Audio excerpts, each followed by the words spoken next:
Assalamu alaikum dostlar. Бүгін біз әдеттегі үй самсасынан өзгеше қылып далада қазанға самса пісіріп көрдік. Бұл оңай шаруа болмаса да, істеп көруге тұрарлықтай өте дәмді болып шығады екен. Дәмі сондай керемет әрі суы ағып сочный болып шығады. Мен шыққанда ай жарық болды демекші, бүгін 9 желтоқсанда қыстың алғашқы қар жауып, қар баласып самса пісірген жайымыз бар. Достар, сіздер каналымызға тіркеліп, қолдап отырыңыздар. Ал олай болса бастаймыз. Алдымен самсаның салмасын дайындап аламыз.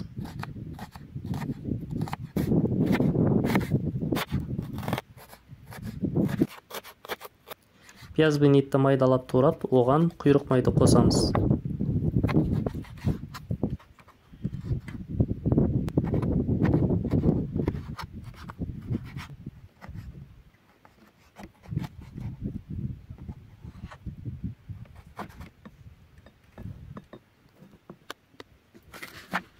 Пияздың суын шығарып езіп, тұз бен дәмдеуіштерін қосамыз.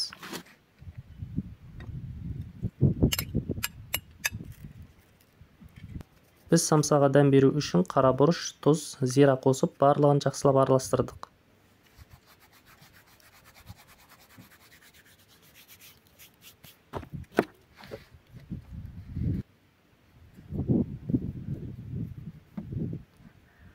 Одан кейін дүкеннің дайын қатпарлы қамырын бөліктерге бөліп, орташа қалыңдықта жайып шықтық.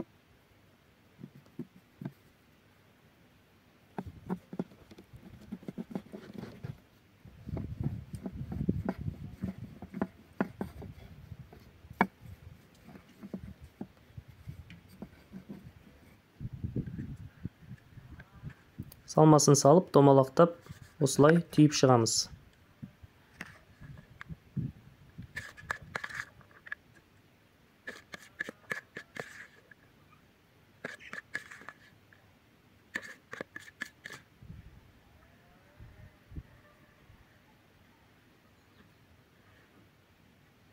Осылай көргендеріңізде түйсеңіздер болады.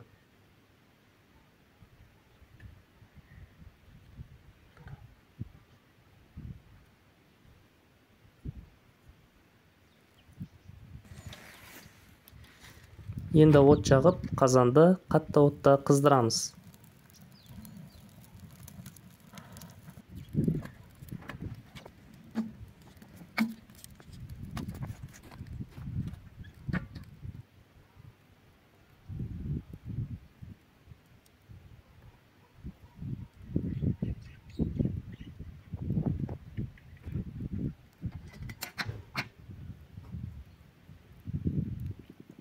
Қазан қызғанша самсаның бетіне жұмыртқаның сарысын жағып, үстіне кунжут немесе мак себуге болады.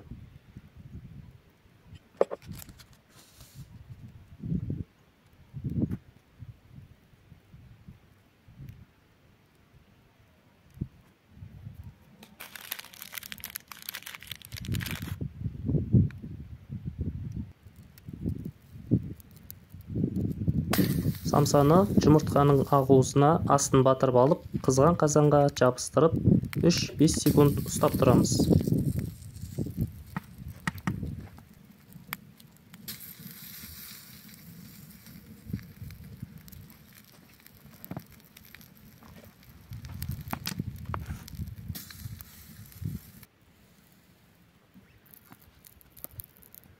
Бетін жауып, 5 минут қатты отқа қоямыз.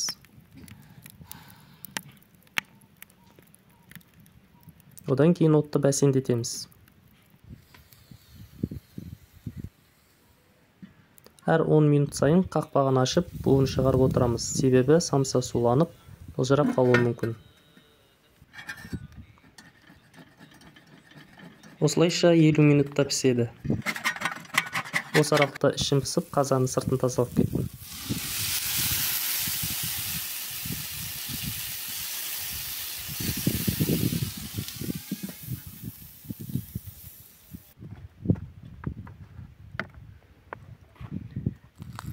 Біз самсаның қалған бөлігін үйдегі духовкаға пісірген болатынбыз.